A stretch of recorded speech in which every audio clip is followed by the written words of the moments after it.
Como começar a estagiar no mercado de design?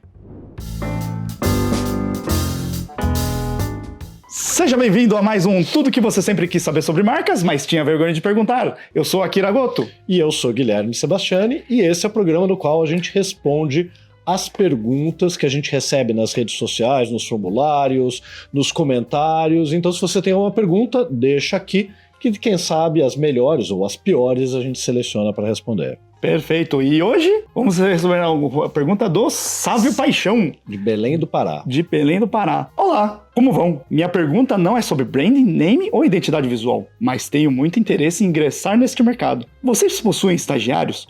Como vocês lidam com os iniciantes, estagiários dentro de sua empresa?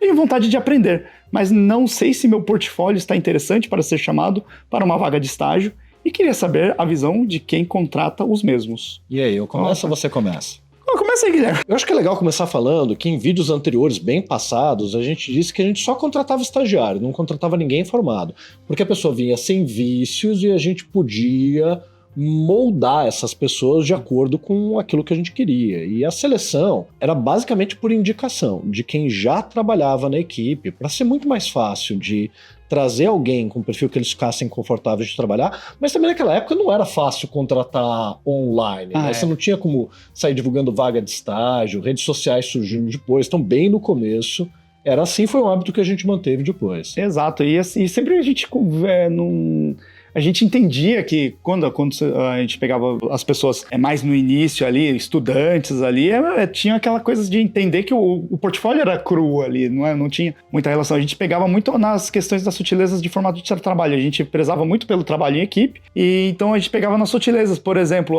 não é a qualidade do portfólio, mas sim, assim, o que a pessoa colocava nos créditos, na qual o que ele era responsável, o que ele fazia, como foi o processo para chegar naquilo. Com quais pessoas ele estava dando os créditos ali do trabalho em grupo também. Exatamente, e a gente perguntava muito como é que era o processo, porque o portfólio dela essencialmente eram trabalhos acadêmicos, e normalmente os trabalhos acadêmicos são em grupo. A gente entrava muito na entrevista de como é que era lidar com outras pessoas, com dificuldades, para entender o perfil, porque a gente até hoje, hoje não contratamos mais estagiários, mas sim, contratamos freelancers, mas muito ainda seguindo na mesma base filosófica ali, né? Que é a questão do ter uma afinidade, saber dialogar, trabalhar em grupo, porque é a nossa forma de trabalhar. Não há demérito nenhum do trabalho mais individualista ali, mas são outras vertentes que outros escritórios valorizam isso, que a gente também valoriza em alguns tipos de projetos, mais menos, né? A gente contratou muita gente com um portfólio maravilhoso, mas eram pessoas, e de novo, sem demérito nenhum, que precisavam literalmente trabalhar sozinhas. E o nosso trabalho era sempre conjunto, compartilhando, um criticando o outro, com uma maneira não de crítica ou de provocação,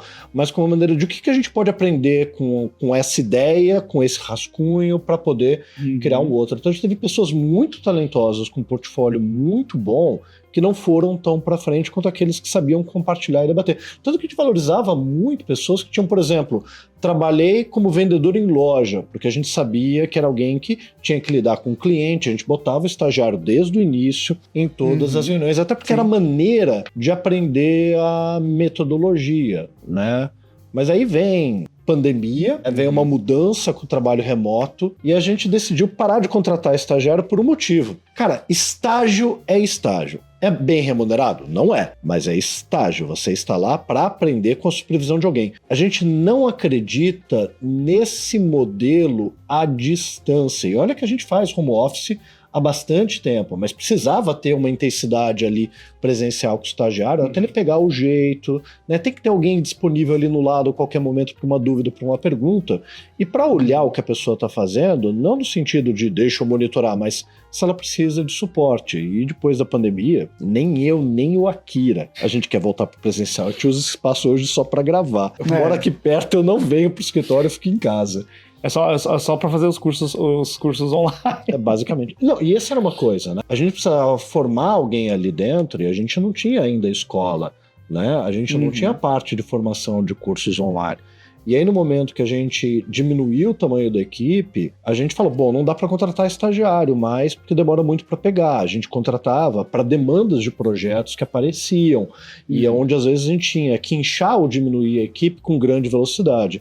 E aí, contratar freelancers fazia mais sentido. Mas lembrando que é freelancer mesmo, é a pessoa no projeto, não a pessoa batendo ponto aqui e passando nota fiscal. A pessoa podia pegar outros projetos por conta, mas estava ajudando a gente naqueles projetos. Exato. Como a gente lida essencialmente com projetos, então a gente não tem um FII mensal ali, né? Então vai pro projeto mesmo e vai muito por características e afinidades ali. Nesse sentido, assim, o portfólio estar bom ou ruim, eu acho que uma dica que eu dou aqui, assim, para você começar a evoluir, porque a gente entende que o portfólio é uma coisa viva, não é uma coisa que você tem que ir aprimorando conforme você vai ganhando experiência, novos olhares ali. Então, vale muito a pena, assim, você coletar opiniões de outras pessoas.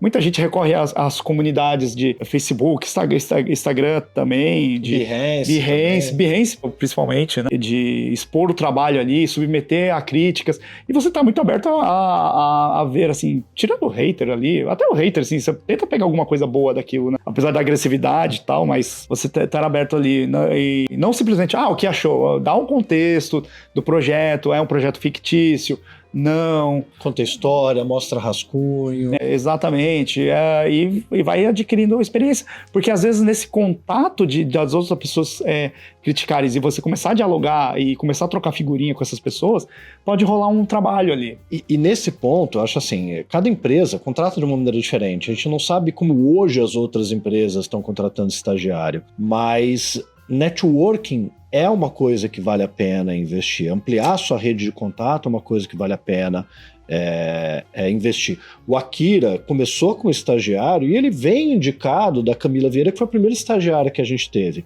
E o contato com a Camila Vieira foi porque ela e o Akira também na época participavam do Conselho Nacional de Estudantes de Design.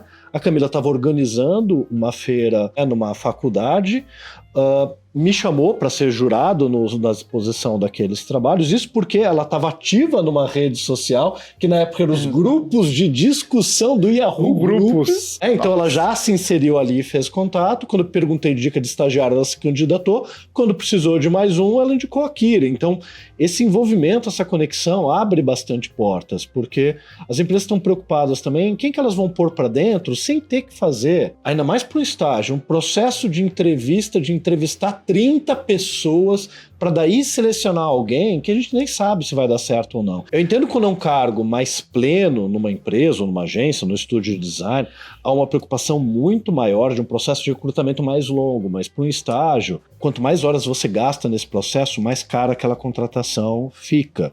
Então, vá além ali do seu portfólio. E para finalizar, hoje a gente contrata pessoas que trabalharam conosco, que fizeram os cursos, mas não é para você fazer o curso, não é isso. É que tipicamente fizeram presencial, fizeram um, fizeram dois, tiveram nos eventos com a gente, então é simplesmente pela confiança na pessoa, no trabalho. E mesmo nesses freelancers, pessoas que não conheciam a metodologia, deu ruim. Exatamente. E o Guilherme, num dos cursos, fala assim, que tem o ponto de prova, mas assim, o principal é relacionamento e seu portfólio, sim, tem que acompanhar a sua pessoa. Então, assim, não é fique em segundo plano, mas é primeiro construir o relacionamento e o seu portfólio tem que acompanhar isso. Por quando esse contato for ver o seu portfólio, fala assim, esse cara dá pra contratar porque, putz, tem um relacionamento bacana e tem um portfólio legal ali, ou se não achar muito forte ali, razoável ali pra considerar na contratação. A única coisa ruim é que a gente sabe que muitas vagas de estágio hoje não são vagas de estágio, como a gente falou, que está ali para treinar a pessoa. São realmente vagas mal remuneradas, usando da ideia do estágio para pagar pouco. E tem empresas que contratam o estágio, na hora que a pessoa se forma, demite, contrata outro, porque realmente o foco não é desenvolver a equipe, mas isso é um dos males do mercado. Agora, uma coisa que eu acho que pode ser bem legal, para quem está escutando aqui, seja porque está dentro de uma empresa, ou porque tem uma empresa da área, comentar assim, o que você valoriza quando você vai contratar um estagiário, ou o que você sentiu de positivo, ou se quiser de negativo também, quando você foi contratado na empresa que você foi contratado como estagiário nesse processo. Eu acho que é uma maneira de ajudar o Sávio também a ter diferentes perspectivas do que acontece nesse mercado. Bacana. Aqui te deu só a nossa, né? Exatamente. E se você gostou desse conteúdo, dá um curtir aí que ajuda a gente também, ativa as notificações, sininhos, todas as notificações viáveis e Tudo possíveis. que tiver. Tudo que tiver aí, beleza? Até a próxima!